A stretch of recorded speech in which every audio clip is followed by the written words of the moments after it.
Hello and welcome to my Case 1 assignment. In this assignment, we will discuss the business approach to opening a gym. On this page, you'll find a list of topics we'll discuss inside this assignment. If you notice at the end of it, it says decision. This is the end of the assignment where I will decide which approach I will take, the franchise route or the sole proprietor route. Stay tuned and enjoy the assignment.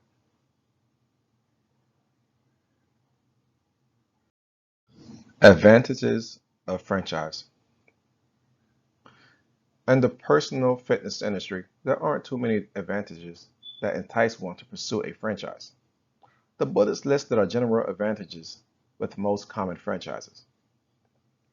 Expansion is available after the business matures. A fitness company like 24 Hour Fitness has more than 4 million members and 420 franchise locations in 18 states. Name recognition is always a plus when opening a gym. People with membership like to be able to visit different locations. Gym goers often spend $10 to $50 a month at a gym. All the big name gyms offer training and assistance to their franchisee. 24 Hour Fitness, LA Fitness, and others alike all provide marketing and advertising support for their franchisees.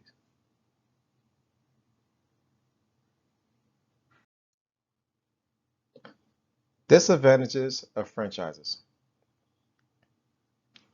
Loss of control is a big factor and takes the entrepreneur feel away from some.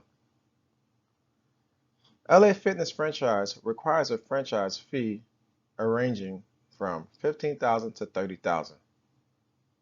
For the LA Fitness franchise, an entrepreneur would need to have a liquid investment of $50,000 and an adequate capital investment ranging from $77,000 to $250,000.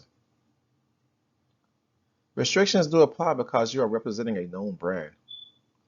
Most gym franchises have their partners and vendors established.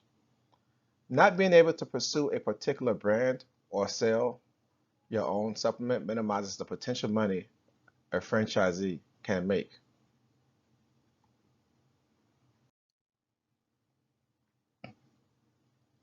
Advantages of sole proprietorship. Opening a gym can be inexpensive when choosing to go the sole proprietor's route. There are many different types of gym that can be opened to cater to a specific market. You can start small with quality equipment and expand as the company grows. Another advantage is owners see all the profits, no franchisee legal or royalty fees. Having absolute control and being able to sell product that you see fit will increase revenue. Also, you would not have to share a profit with a franchise. Codes and regulations that bigger organizations have to follow may not apply to the smaller gym. Same follows for the tax brackets. If the gym fails, you can always sell the company without any ties to a bigger organization. That is ease of that solution. Disadvantages of sole proprietorship. You have unlimited liability, personally responsible for all debts the company incurs. Capital is difficult to raise for opening a big gym, but starting a small is a workaround. As the owner, one would have to wear different hats and make all the decisions. This can be a tough task for some, but an entrepreneur's passion can self-motivate one to learn. Trainers are always looking for work. The gym would not need to dedicate trainers, but can partner with an agency that provides trainers when needed. Owning your own business is time consuming. It takes over your life. That's why it is important to invest in something that you enjoy. As mentioned earlier, owners are responsible for all, including losses. Entrepreneurial process. According to Laverty 2020, when purchasing an existing business or a franchise, the process is a bit different. The first step will usually be searching for a business that suits your experience, personal preference, and interests. You will still want to conduct research to understand the industry, the local market, and the business itself. Then you will begin to examine all available company financial data. If purchasing a franchise, you may want to contact other franchise owners and discuss the experience in working with the franchisor. In the development stage, you develop a structure to determine what type of gym will work best for the idea. The business model identifies how the gym will build revenue, deliver value, and receive compensation for that value. In the resource stage, one would evaluate the necessary resource to support the gym. The launch/market entry. This is when you open the gym and see how it will be supported and received from the economy. Growth. You'll make decisions that support the future growth of the gym. Also, you may consider a new facility as well for growth. Maturity. Monitor how the gym is growing and developing according to the business plan and its projections and expectations. Key actions and stages include strengthening market position, awareness, and willingness to change, and reaping return on investment. Harvest. At this stage, you are harvesting or collecting the most return on your investments while planning how to retire or make a transition away from this venture. Exit. Have an exit strategy and a plan. Rebirth. Creating a new venture. This happens a lot with entrepreneurs when they decide to exit one business and seem to get bored and want to jump into something else. I guess it's the challenge that causes the rebirth.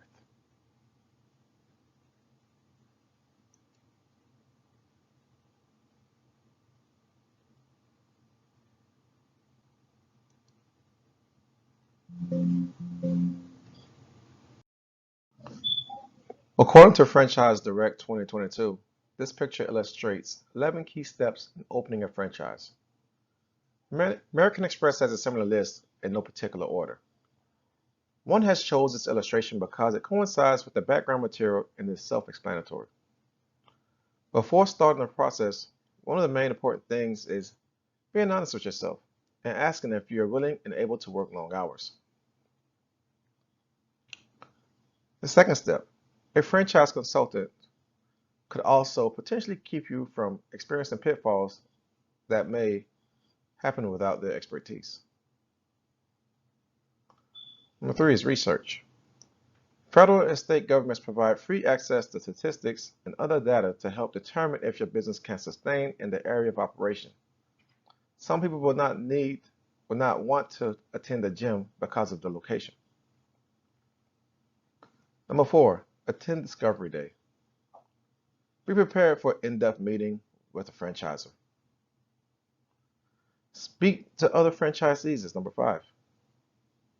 Get honest feedback from them in relations to how the franchisors treat them and support their business. Number 6, find a suitable location that the franchisors would approve on.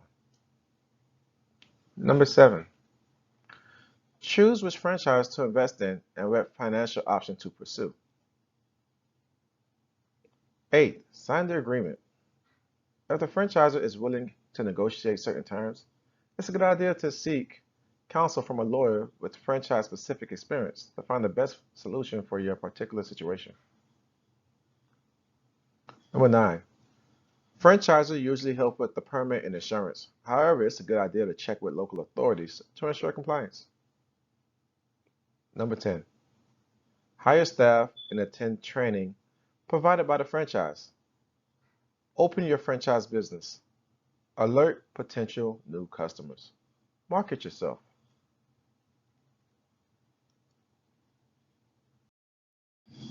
Sole proprietor process. This process for sole proprietor is more common and has more risk associated with it. First thing is the business name. You would want to check this, make sure it is not patented or used as a website's name. After that is established, then it's time to register your business name. Each state, county, and municipality has different doing business as requirements and registration process. It is best to set your domain name as the same name of your business to avoid any confusion. Obtain all the appropriate business license and permits. Without the appropriate business license and permits, you are at risk incurring hefty fines. Employer identification number. This is required when you're hiring employees.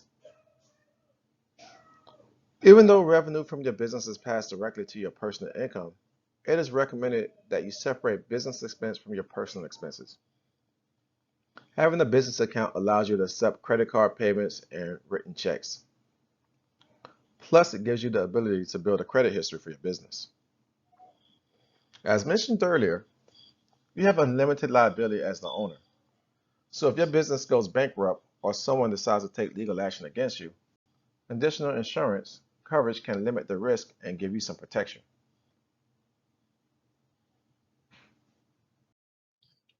Funding. There are many creative routes to take for funding. Banks tend to be more friendly to franchise loans versus a sole proprietor business. So for franchise, one would seek a business loan and any grant opportunities for veterans. SBA offers support for veterans on many different aspects, from funding programs, training, and federal contracting opportunities. For a sole proprietor business, one would choose a fixed asset type loan to purchase a building that can occupy enough patrons to generate a faster return on investments. The gym would require a big open space and many equipments, which is well valued over $25,000.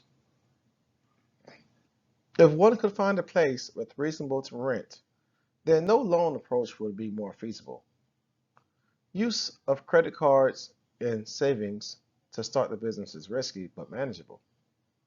A business loan can come later after proof of profitability is established.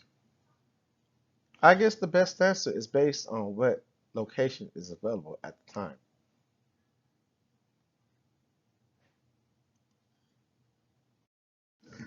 Decision. So, my decision between a franchise or sole proprietor business is I will choose a sole proprietor business for many different reasons. A sole proprietor business is the best way for one's gym. There are many gyms that have their customer base, but they are always packed. A local gym that makes people feel like it's an extension of their home goes a long way in the gym business. The ability to keep all profits and dictate what to sell and who to partner with is the goal of an entrepreneur. Franchise limits entrepreneurship and takes a percent of your profit along with associated fees. So, with that being said, the approach that one would take would be a sole proprietor business.